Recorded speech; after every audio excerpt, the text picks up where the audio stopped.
سلام سلام كمي حديركم كبرات خاتل تليلو تي في لو معالتي علت عسر تشمنت قنبت كل تشحن سران حموشانيو نايلو مزينانا كابتن اي كالك زي بزحي فلاني قن فليز بلايخا ابتي ناي كمزا ابانرنا زرأخمو كونير العدكاي من كتيلو زبليو حجي ناو قدم تاونا قن اتي نايزا دبرت ينز مرحح واحد نبر جنرالاتان زاغو جل ادمن ابتي جونوسايد غزي ابتي قلع ورار ابتي بعلم نشعبيان نمحاران بيبن عديمم نبلصقنا مالتي عديمم اب لعل حزب تግራይ ዝፈጸመው جنوسايد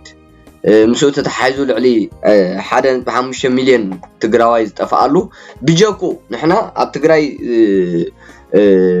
TDF ኮይኖም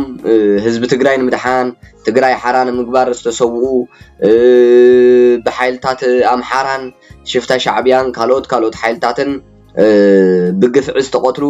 እዚ ጥራይ ዘይኮነ እዚ ንሕና እዚና ንፈልጥ እዚ ጥራይ ዘይኮነ ግን ኣብ ትግራይ ዝተፈጸመ ኣብ ትግዜቲ ኣብ በረኻታት ትግራይ ዝተፈጸመ ወላውና ውሽጢ ትግራይ ህወሓት ዛ ሽፍታ ጉጅለ ጀነራላታን بحساب كاب أستفلوين أب تحتي أخو جزء زي كلون أتي كوينات كاب عقم من العلى أبز خنور TDF كاب عقم من العلى خوينو بزح تشجيرو عيفلتني أب تجزيتي TDF مالت نعلم عبي تاريخ زرعي كنت صحفون زي شجرة تاريخ زرعي جن أجت عميتات كاب عقمان كاب TDF كاب عقمون لعلي أبز خنور التقينات ندحرت قلتهم كان سحبوا أبز فتنولون بدحرت أبقات تحبيهم زنيهم زم كادرات ناي جنرالات ناي بعد دبرتين زركوبهم بتملكة اللي يقتلوهم كم زنبرو حجي وتعالي تمثل لاي حزب تجراين إذا جقانيت ودب وكذا جقانيت هو حت نبرن مستفعلالو يا أبز جزيزي أتمستيرات يوتعالو يابنت جيت هتشوف ردات تداريخمو أبتجزيتي أما أخل تجراي كوين أما أخل حزب تجراي كوين الناس قالسهم كله كمزي خوينا يلو كحبراي كلني أي تخونني أبتجزيتي تأخذ أنت سمع خون تأخذ تقبر تزعو خويني قالسهم يرو إذا هجي نقول تزلنا تاريخات كأزم نعين مسخة خراب تخينات زنبرو أبتبرخة من سيك قتل حلفتي لعلوت جنرالات كقتلون كله بعينهم زر إذن برو أبتجراي كوينا ما أما أبتجزيتي هو حت زلع على سلطانها لو أو أما تمستير كنوبرا يقولونهم جن حجي مسموت ناي هو حت تمستيرات كسب قصي وتصالو تود بما يتمر تمول كسبات سلازلو خا بزيادة تحتات النت على حقن مقرب جبت بجبتي صبق موكس تاريخيو زانتايو تتحيزون تسندون يزنح زم سوات زي ما بحق بزقربلو تي كستاتن مس جبتاتو مس مرتعتاتو وريدو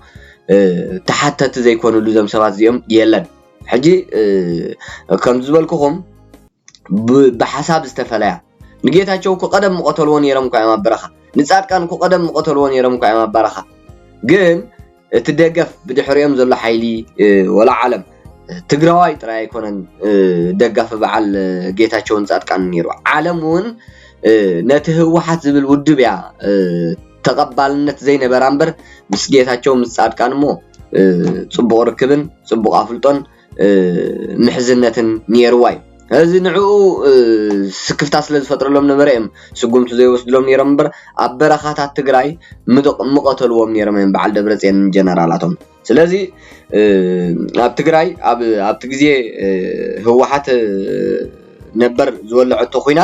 ኩናት ንሳይ ወልዓቶ ሕጂ ክንሪኦ ከለና እቲ ሽዑ ግዜ እዩ ካልእ ዝመስለና ነይሩ በር ሕጂ ክንሪኦ ከለና እቲ ኩናት በዓላይ ወልዓቶ በዓላይ ኣን ሻዕብያ ዓዲማ በዓላይ ኣን ፒፒ ንብልጽግና ዓዲማ በዓላይ ኣን ምሓራ ዓዲማቶም ትግራይ ህወሓት ንስልጣና ክትብል መንእሰያት ከተጉድል ህዝቢ ትግራይ ክትቅንስ እቲ ቃልሲ ህዝባውነት ጌራቶ ዝኽፈል ከፊላ ማዕልያ ዘይብሉ ሰልታትን ማዕልያ ዘይብሉ ሚልዮናት ዝቁፀር ካድረታት ኣዋፊራ እቲ ቃልሲ ህዝባው ጌራቶ ፒፕን ሻዕብያን ከዓ መሊሶም ሓጊዞማ ነቲ ህዝቢ ባዕሎም ይቆትልዎ ነይሮም ነቲ ህዝቢ ባዕሎም ይጭፍጭፍዎ ነይሮም ስለዚ ኣብ ጎን ህወሓት ክስለፍ ንህወሓት ከድሕና سريحهم زم حيلتات زيهم برسقوا إلهم من محداراوي عاقمتات فتيرهم تكالات منجستن حزبن تزحلو نحزب تجراي تزحلوه نمن اسي تجراي ممارات تزفطرلو هو حت قولاتن بينو نايم بصحتن نيرا ايم بصحتن افرقي قعم بلت نيرا ግን ንሶም አልማማን ትግራዋይ ስለዝገበርዎ መንእሰይ ትግራይ ከይፈተወ ናብ በረኻ ወፂኖም ዝኸድሕን ነቶም ነቲ ኩናት ዝፈጠርዎ መራሕቱን አድሒንዎም ማለት እዩ ስለዚህ ኣብቲ ግዜቲ ማዕልያ ዘይብሉ ግፍዒኦም ፈፂሞም ዞም ንብሎም ዘለና ጀነራላትን ዞም ሕጂ መይቶም ዘለው ናይ ህወሓት አባላትን ወይ መራሕትን بحساب نزتفليهم تراسب يكون تجادلا يكون بعل حلفنت بعل معرض يكون ولا كونيرال يكون ولا جنرال يكون بحساب زتفليهم لك أخون شعبي أزجبرو أتسلمت أتسلميتهم وي جزية ناي مقتل جزية مريتهم يكون تلوهم نيرم لازم معاتهم تقنتيلهم معاتهم تقتيلهم نابنت هبز قرب أجزيكوا دكتور سولومون زخونة متحف صحيفو تجراي من يموت الله هو حات ولاس حزب تجراي زعينة متحف صحيفو وريد زي من سياتين كحلنا الله يلوم سميمم قتيلمو دكتور انتقادلاي دكتور نكونيرال انتقادلاي دكتور سلام سميمم قتيلمو حسبو بجاكو كالوت معليا زي بلومون تقتيلم يوم اذا كله تقبر زلا نبر هو حاتن جنرالاتات ابت غزيتي اذا لو معالتي سفح زبله بقى وروي اب تግራይ وروي زنبره بفلاي اب غزي كوينات بطعمي سمو اب قدميت زጥቀስ ነበረ اب غزي مجمريا ناي كوينات كونيرال عتقي زبحال ناتو تاريخنا نسمع كمي غيرون قتيلمو زم حجي كاب كورن لعلي تباهيلهم قندي تلا اختن افصمت غدايات ناي بعل منجرينون كوينوم مفنقل منግስት ዝገበሩ ኣብ ትግራይ ማሕተማት ናይ ትግራይ ናይ ግዜያዊ ምምሕዳር ትግራይ መንጢሎም ናብ ህወሓት ናብ በዓል ደብረጽዮን ዘረከብዎ ስለምንታይ ኣብ ሓደ ኔትወርክ ፈጢሮም ተኣኪቦም ዘለው እዚ ሁሉ ክርየና ምክንያቱ እዞም ሰባት እዚኦም ታይቲ ዘሸግሮም በቃ ህወሓት ደብረጽዮን ዝመርሑ ህወሓት ወይ ከዓ መንጀሪነት መርሑ ህወሓት ወይ ከዓ እዚ ጉጅለ አደመን ብሎ ንሱ ይخدحنا ዝኽእል እንበር ንሕና እንደሕርዳ ስልጣን ነዝመን ሰይዚ አረኪብና እቲ ትማላ አበረኻታት ትግራይን ሕጂ ኣብዚ ግዜ እዚ ነካይዶ ዘለና ኣብ ልዕሊ ዝመን ሰይ ግፍዕን ጽባሕ ንግሆ ተሓተተ ክንከውና ዝመን ሰይዚ ተሒዝና ከዓ ኣይገድፈናን እዚ ዓይነት እዮም ኣው ኮይዶም ለውጥ ክመጽእ ከም ዘይብሉ ኣብቲ ህወሓት ነበር በዓል ደብረጽዮን ዝመርሕዎ ኣው ተሸጉይጦምና ኣው ተሰብሲቦም ተሓቢኦም ዘሎ ሕጂ እዚኦም ዘም ጀነራላት እዚኦም ግደፍዎ እቲ ድሕሪ ፕሪቶሪያ ኣብ ትግራይ ዝፈጸምዎ ኩሉ ሓቂ ምክንያቱ በቃ መንእሰይ ኣብ ጎደና ዝቅተል ዝነበረ ቦኦም ደቂ ኣንስትዮ ካድረታት ናይ ለውጢ ኮይነን ሓደጋ ዝፈጥራሎም ዝነበራ ዝቅተላ ዝነበራ ቦኦም ኣብ ጎደናታት ኣብ ዝኾነ ቦታታት ትሪእዎን ደቂ ኣንስትዮ ከምዚ ኮይና ከምዚ ተቀቲላ ከምዚ ብናቶም መንገዲ ዝመንእሰይ ኩሉ አባል ግዜያዊ ምምሕዳር ትግራይ ነርካ ደጋፍ ናይ በዓል ጌታቸው ከተባሂሉ ዝቅተል ብመንገዶም ኣብ ትግራይ ብዘይ ናይ በዓል ደብረጽዮን ዝመርሕዎም ጀነራላት ብዘይናቶም አፍልጦ ወላ ሓደ ሰብ ኣይመውትኒ ብዘይናቶም አፍልጦ ዝስረቅ ነገር የለን ኩሉ ባዕሎም እዮም ዘካይድዎ ስርቅ ባዕሎም እዮም ዘካይድዎ ሕሰብዎ ኣብ በረኻታት ትግራይ ካብ ቆላ ተንቤን ክሳብ መቐለ ካብ ምዕራብ ክሳብ መቐለ ካብ ደቡብ ክሳብ መቐለ ካብ ምብራቅ ክሳብ መቐለ ካብ ኩሉ ቦታታት ክሳብ መቐለ ዘሎ ጽርግያታት ኣብኡ ዝተቃጸላ ታንክታት ኣብኡ ዝተቃጸላ ድሩዓት መካይን ኣብኡ ዝነበረ ሓፃውን ኣበየለ ሕጂ ኣበየሎ እቲ ጎቦታት ሲ ኩሉ ታሪኽ ነይርዎ ጽባሕ ናይ ፕሪቶሪያ ኣብታ ጽባሕ ናይ ፕሪቶሪያ ዝነበረ ግዜታት ተሪኢኽሞ ጎቦታት ትግራይን ጽርግያታት ትግራይን በቃ ባዕሉ ምስክር ነይሩ ይምስክር ነይሩ ቅያን ጅግንነትን ናይ TDFን ኣብዚ ንህለኩም ኢሉ የርኢ ነይሩ كل تبوتات بقى نفس وقف بوتا تاريخ ناي TDF نيرو ኣብ ሓደ ቦታ ታንኪ ካብ ኣናይ ንእሽተይ ሜትሮ ከይረሓቃ ድርዓት መካይን ካብኡ ንእሽተይ ከይረሓቃ ናይ ነዳዲ ናይ ገለ ናይ ማይ ቦጣት ታንክ ረሻሽ ፃዕና እዚ ኩሉ ቦታታት ታሪክ ናይ TDF ይገልጽ ነይሩ ሎሚ ኣበይ ኣሎ እስኪ ጽርግያታት ኩሉ ካብ ደቡብ ንመቀለ ካብ ምዕራብ ንመቀለ ካብ ምብራቅ ንመቀለ ካብ ማእከል ንመቀለ ኩሉ ጽርግያታት እስከራይዎ እንታይ ኣለዎ ሎሚ ይትረፍዶ ሓጺን ሓንቲ ዕንጨይቲ እውን ኣብ ጽርግያ ይትሪእሉና እዚ ኩሉ መንጉሕ ኢሉ ወሲድዎ ናበይ ከይዱ ኩሉ ንመርካቶ ንውሽጢ አዲስ አበባ አግዒዞም ዘም ጀነራላት እዚኦም ስለዚህ ካብ ምሻጥ ወዲ ሰብ ጀሚሮም ዘም ጀነራላት እዚኦም ካብ ምሻጥ ወዲ ሰብ ጀሚሮም ከሳብ ሓጺነ መጺን ወርቅታትን ትግራይ አጽሪዮም እዮም ህይወት ሸይጦም እዮም ሓጺነ መጺን ሸይጦም እዮም ወርቅታት ሸይጦም እዮም መድሃኒት ናይ ፌደራል ንህዝብ ትግራይ ተባሂሉ ዝተላእከ ሸይጦም እዮም ኣብ ትግራይ እንታይ ኣሎ ዘይ በዘም ጀነራላት እዚኦም ዘይተሸጠን ዘይተለወጠን የለን ስለዚህ ናብቲ ዋና ጉዳይና ክንኣቲ ኮኔረል ዕጥቀይ መኒ እዚ ኮኔረል ዕጥቀይ ዝበሃል ኣብቲ ግዜ ጄኖሳይድ ዝተፈጸመሉ ኢልና ንገልጾ ወይ ከዓ ኣብቲ ግዜ ህወሓት ዝበልዖቶ ኩናት ናይ 3-4 ሃገራት ኣብ ትግራይ ዝተሳተፋሉ ህዝቢ ትግራይ ጄኖሳይድ ዝተፈጸመሉ ግዜ ኣብኡ ኣብቲ መጀመርያ እዋን ልዑል ዝና ዝነበሩ ወዳቢ መራሒ ጠርናፊ ክኢላ ናይ ኩናት መሃንድስ ናይ ኩናት ዝነበረ እዚ ኮኔረል ዕጥቀይ ዝበሃል ኣቃታትሉ ዝምልከት መሰኻኽር ዓይኒ ዝኾነ ጽሑፍ ኣውጽኦም ኣለዉ መብዛሕትኦም ቶም መሰኻኽር ዓይኒ ኣብ ግዜ እዚ ናብ ሓራ መሬት ዝተጓዕዙ እዮም ስለዚ ንሳ ክንሪኣና ከምቲ ዝበልኩኹም እዩ በቃ ኣብ ትግራይ ኣብ በረኻታት ትግራይን ኣብ ውሽጢ ትግራይን ድሕሪ ፕሪቶሪያ ይኹን ቅድሚ ፕሪቶሪያ እዞም ጀነራላት እዚኦም ኩሉ ነገር ፈጺሞም እዮም ሰብ ቀቲሎም እዮም ሰብ ጨውዮም ሸይጦም እዮም ንብረት ሓጺነ መጺን ናይ TDF ዝተማረኸን ዝተቃጸለን ሸይጦም እዮም ኣብ ትግራይ ንዕኦም ዝጠቅም መንቀሳቀሲኦም ዝኸውን ጥራዮም ኣትሪፎም እምበር ኩሉ ነገር ተሸይጥ እዩ በቃ ወርቅታት እዚ ብምሉእ ተሸይጡ ገንዘቦም ኣብ ጅቦኦም እዮም ኣትዮም ስለዚ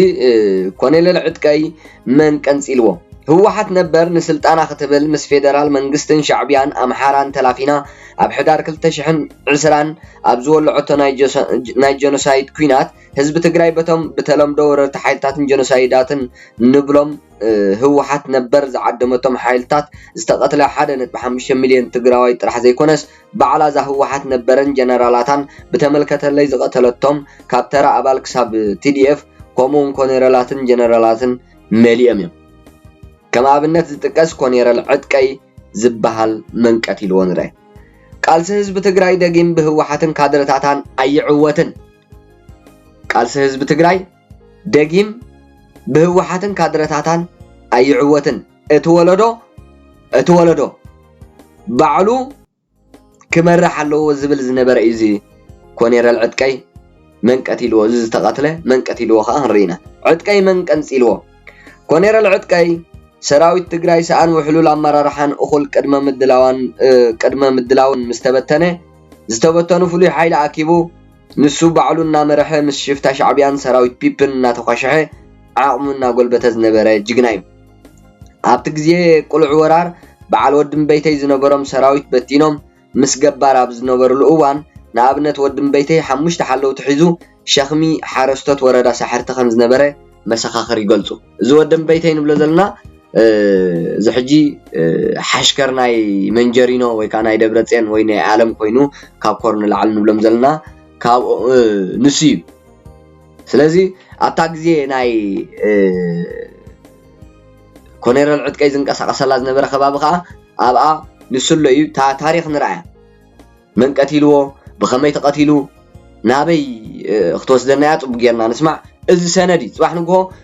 ኦሬዲ እዚ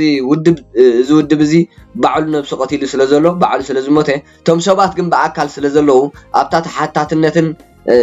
ሕግን ትምስረተላ ትግራይ ጽባሕ ምስክር ኮይኑ ዝጽሑፍ እዚ ወይ እዚ ፕሮግራም እዚ ክሕተቱ ድያ ስለዚ ኮኔረል ዕጥቃይ ዝንቀሳቀሰሉ ዝነበረ ከባቢታት ድማ ሓውዝየን ነበለት ዕዳጋ ዓርብን ሩባ ወርዕን ዝነበረ ኮኔረል ዕጥቀይ ዝተፋለጥዎ ክገልጽዎ ከለው ኣብ ታሕሳስ 2013 ዓመተ ምህረት ኣቋጽራ ግዝ ካብ ምብራቃዊ ዞባ ሰራዊት ንምድላይ ኢልና ናብ ከባቢ ነበለት ንኸይድ ሞ ኣብቲ ከባቢ ነበለት ኮኔረል ዕጥቃይ ብዙሕ ዝበሉ ሰራዊት ሒዙ ከም ዝጸንሖም ይገልጹ ምስ ከላሽንን ዕጥቅናን ኢና ነርና ኣነ ንእሽተ ሓወይን ሰለስተ ብጾተይን ሒዘ ከይደ ዝብል ሓደ ምስክር ዕጥቃይ ምስ ረኸብና ኮኔረል ዕጥቃይ ምስ ረኸብና ካበይ መጺኹም ይብለና እሞ ካብ ምብራቃዊ ዞባ ኢልና መሊስናሉ ዕጥቃይ ድማ ኮኔረል ዕጥቃይ ድማ ንስኹም ምብራቃዊ ግንባር ነጣይሽ ስለ ዘለና ኣብቲ ናይ ምብራቃዊ ግንባር ኢኹም ክትኮኑ ዘለኩም እሞ ኪዱ ከም ዝበሎም ይሕብሩ ዝኹሉ ቦታ ተጓዒዝና መጺና ክንምለስ በጃ 50ኻ ክንሕወስ ኢሎም ከም ዝሓተትዎን በብዘብኡ ይጣይሽ ስለ ዘሎ ናብኦም ኪዱ ከም ዝበሎም ይሕብሩ ቶም ሰባት ካብቶም ምሳይ ዝነበሩ ብጾተይ ሓደ ናይ ማእኸላይ ዞባ መንቀሳቀስ ወረቀት ስለ ዝነበሮም ምስኡ ጸኒሑ ኣነን ነቶም ብጾተይን ሒዘ እናተመለስኩ ኣብ ጥቓ ከባቢ ሓውዝየን ዝተወሰኑ ሰራዊት ጸኒሖምና የጣይሽቱ ስለ ዝነበሩ ምስኦም ንኽንጽምበር ሓይቶምና እቶም ብጾተይ ምስኦም ገዲፈ ኣነን ዕዳጋ ረቡዕን ሳዕስዕን ዝነበሩ ብጾት ክሕብረሎም ኢለ ንዕዳጋ ሐሙስ ኣቲ ድሕሪኡ ጥሪ 2013 ዓመተ ምህረት ኣቋጽራ ግዝ እቲ ብሳዕስዕ ዝነበረ ሰራዊት ሕለፉ ኢለ ብዕዳጋ ረቡዕ ዝነበረ ሒዘን ንኣዘባ ይኸይድ ሕጂ ብዚያራ እዩ ምርኻብ ምስ እንወድም በይተይ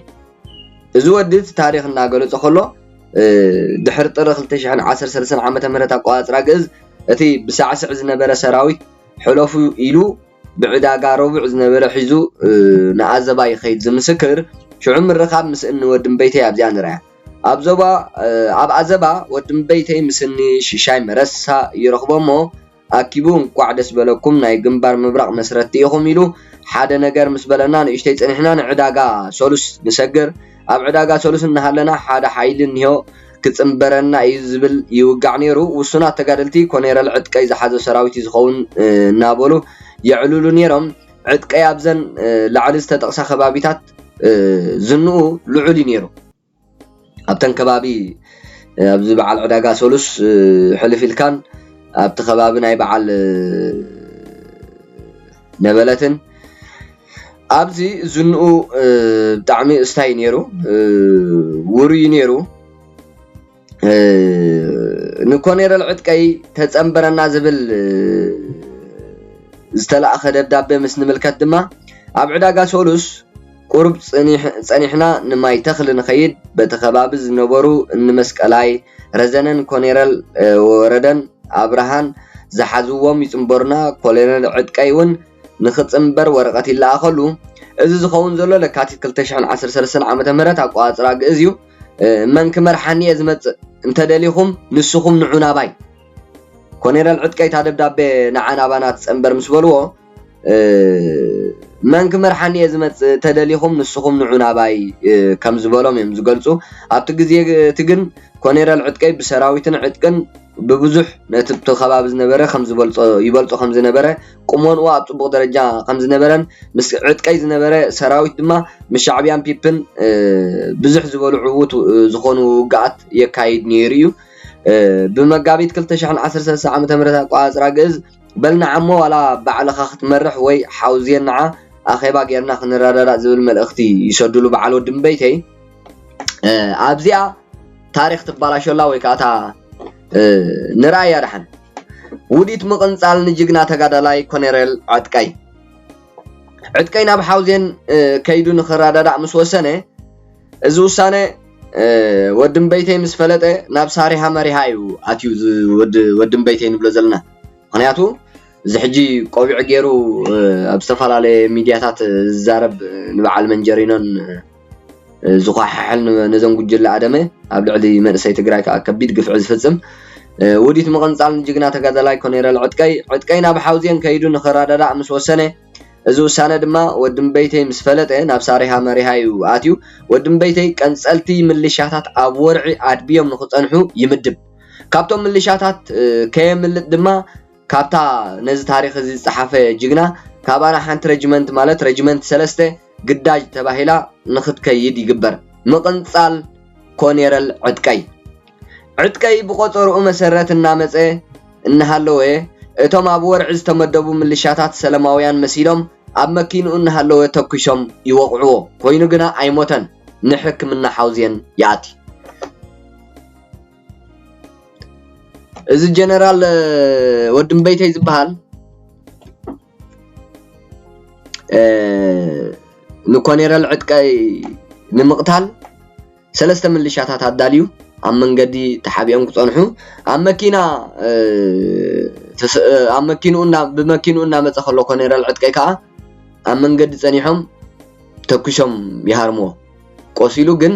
ንሕክምና ሓውዝየን እዩ ኣትዩ ሕጂ ኮኔራል ዕጥቃይ ድሕሪ ሕክምና ታፊልም ኣብዚኣ ተጀሚራላ ኣብ መንገዲ ጸኒሖም ነዚ ብሉጽ ሓሳብ ዝውንን ኣብ ልዕሊ ተጋዳላይ ፍቅርን ሓልየቱን ዝነበሮ ኣብ ልዕሊ TDF ማለት እዩ ስለ ጥፍዓትን ጭቆናን ግፍዕን ናይዛ ሽፍታ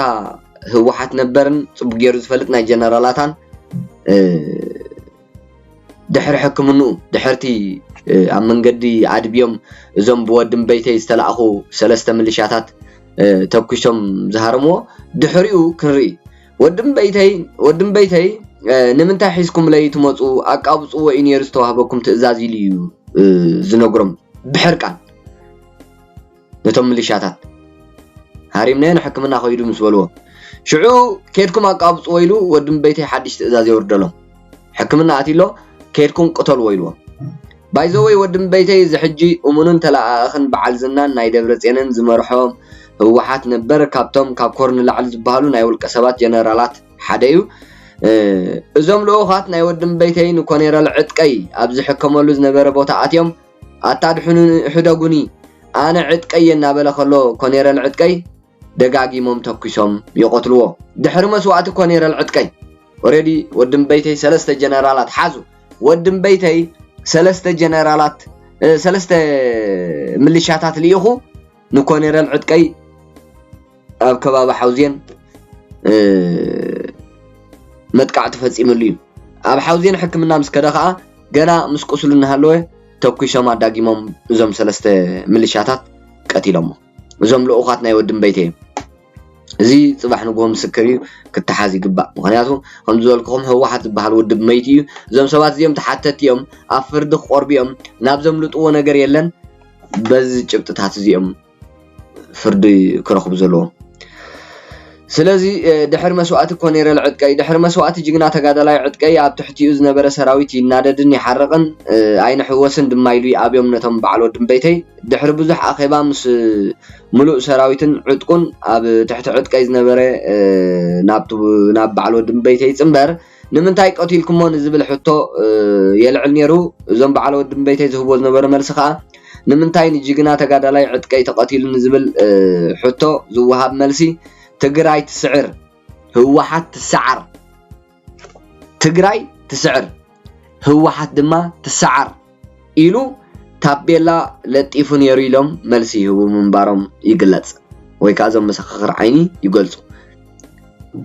ትግራይ ትስዕር ህወሓት ትስዓር ራይዎ ኣብቲ ግዜ ትሲ እቲ ኩናት ንሕና ኢና ዘይርዳእና ነይሩ መብዛሕትኡ ህዝቢ ትግራይ ዘይርድኦ ነይሩ እምበር እቲ ኩናት ህወሓት ባዕላ ከም ዝኸፈተቶ ቶም ንህወሓት ጽቡቅ ገይሮም ዝፈልጥዋ ይገልጹ ነይሮም ህዝቢ ትግራይ ይስዕር ትግራይ ትስዕር ህወሓት ትስዓር ትሽነፍ ይብሉ ነይሮም ማለት እዚኣ ይብል ነይሩ ኢሎም ስጉም ተወሲዶምሉ ግን እሱ ዘይኮነሲ ተሓፍሻው ነቲ ሰራዊት ንምእማን እዩ ኣነ ዝብለኩም ዘለኹ ኢሎም ዝብለኩም ዘለኹ ግን ብሓሳብ ካብኦም ፍልይ ዝበለ እዩ ኣብ ልዕሊ ተጋዳላይ ናይ TDF ፍቅርን ሓልየቱን ኣለዎ ብተጋዳላይ ናይ TDF ውን እሙንን ተኣማንን እዩ ዲሞክራሲያዊ ዓይነት ኮኔራል ይኻ ነይሩ እዚ ባይዘወይ ከምዝታት ዓይነት ኣብ ሻዕብያን ኣብ TDF ኣብ ህወሓትን ኣይሰርሕን ጠረው ኮንካ ቀተል ተባሂልካ ተቀትል ተኾንካ ኢኻ እሙን ናይ ሻዕብያን ናይ ህወሓትን ትኸውን እዚ ሰብ እዚ ከዓ ቀተል ተባሂሉ ክቀትል ሲትረፍ ንዝቆተሉ ሓኒቑ ዝሕዝ እዩ ጉዶም ዘቃልዕ እዩ ነታ ዘይትድፈር ዝደፍር እዩ ህወሓት ትስዓር ማለት ራይዎ ወላ ከምኡ ይበል ክቅተል ኣይግብኦን እንተበልናዮም ከዓ ብዙሕ ተዋጢጥና ዓርስና እውን ብዓይኒ ቁረኛ ምርኣይ ምስ ጀመርና ማለት ኣብ ዓይኒ ጠመተ ገዲፍናዮም ይብሉ መሰኻኽር ዓይኒ ካብቶም ምስኡ ዝነበሩ ሰራዊት ናባና ዝተጸምበሩ ሳጓኦም ብምሎም ቶም ናይ ዕጥቃይ ዝነበሩ ኣባላት ሰራዊት ናብ በዓል ምግበይ ዝተጸምበሩ ብምሎም ዕጥቀይ ዝብል እዩ ሳጓ ዝወጾም ነይሩ ቀንጸላ ጅግና ተጋዳላይ ኮሎኔል ዕጥቀይ ህዝቢ ሓውዜንን ነበለትን በዓል ነበለትን ህዝቢ ሓውዜንን ጽቡቅ ጌሩ ዝፈልጦ ኮሎኔል ዕጥቀይሲ بهزب حوزينن نبلتن أقاتلو فلوتي ناو خيدو زحات السب ما نمسب نحرقي تاريخ بقى سلز فلطو بتعمي ناتسمعي زقلصلكا انو ودن بيتي بعد زنبلهم زلنا ودن بيتي كنصلتيهم سرقتيهم شيت سبيهم تي اف زمارخ حاصون نمركاتو اديس ابا ليخم هابتتاتهم زخعبتيهم سلا ورقن مدفار دق انستي تغادلتن بسفيحو كال غزي خملوسه يلنالو زي نزي مسكر زحافه ودم بيتي مس دق دقو مسنايشتو زخونا منت تግራይ كغادلا نزوصا تغادلتي بحيلي زعمت ويكا بحيلي مروي سمعيتاتو زغبري كلهم جنرالات ناي بعل دبرتيم كوميون ግን ሓደ ካብኦም እዩ ወድም በይተይ ጽባሕ ንጎ ኣታ ሓራመ ካብ ኩሉ ካብ ጨቋኒት ወሓት ነፃ ዝኾነ ትግራይ ዞም ሰባት እዚኦም ቀዳምነት ተሓተት እዮም ስለዚ ክቡራት ተኸታተልቲ ሊላ ቲቪ እዚ መሪርን ዘሕዝንን ዛንታ ጽሒፉ ንዛንታ ክኸውን ሰነድ ክኸውን ዘቕረቦ ወረጦ ካብ ዕዳጋ ሓሙስ ብዝብል ዝፍለጥ ናይ ዓይኒ ምስክር እዩ ኣብ ካልእ ግዜ ብዛዕባቲ ወድም በይተይ ኣብ ልዕል ደቂ ኣንስትዮ ዝተፋላለየ ኔትወርክ ፈጢሩ ዘካይዶ ዝነበረ ምፍላያት ዓመጽ ኩል ነገር ክጽሕፍ ምዃኑ ገሊጽልና ኣሎ ሽዑ ኸዓ ንሕና ከከም ዝጥዑም ጌርና ክነቕርቦ ኢና ጉድ ናይዞም ጀነራላት እዚኦም ሲምፕል እዚኣ ካብ ባሕሪ ብጭልፋ እያ ጉዶም ገሊጽካ ጽሒፍካ ኣይውዳእኒ مودعتها يبلون سلازي ازي يزمسل تلوم عنتي اقاتاتلا ناي كونيرال عدقاي كونيرال عدقاي طراي زيكونه بعل دكتور سلومون كالوت بزحات كومتات اغاطيموم يو باي ذا واي بفولي استقتلو تم بملون كونيرالات يكونوا كم راحي كابزم ناي ريجمنت قلمله خاو جميركا نلعلي هندبت تقاتلهم نتبهل زوريلهم زغلصلهم نبره بمرهم بخمسታት ببعل مغبي يكون ودم بيتي يكون جون مديد كومتات بزم جنرالات زيوم استقتلون استقنصلون يمه ولا دك نستيون يخونا بزح ነገር تفصيمي اب غزي قلع ورار ناي تግራይ እነዚህ መስልና ኢሎም ማዓንቲ መደብና ክብራት ተኻተልቲ ቲቪ ጉድን زحفر تاريخن نايزوم جنرالات ناي بعل دبرتين غليزكا ايودانيو ابيت فردون دانيا بيناي جميرو بيناي كود كحزاي كلني حافشاويم بقى بمدمدم تايم تخصيصهم استاغور زلمبر زي غيركا تباهيل نخت غلصلمون نو يحمتات يزوس معات باجت يزحتت معات غزي يزحتت معات غلبت يزحتت معناته جبناتهم ايوداني እዚ ብጽማቕ ኣብ ኸሎ ተዳልዩ በቃ ፍርዲ ይኹ ሃቦም ዘለዎ ማለት እዩ ኣብ ናይ ዝቕጽል መደብና ክሳብ ንራኸብ ክቡራት ተኸታተልቲ ቲቪ ናይ ሎማዓንቲ መደበይ እዚኣ ትመስል ሰላም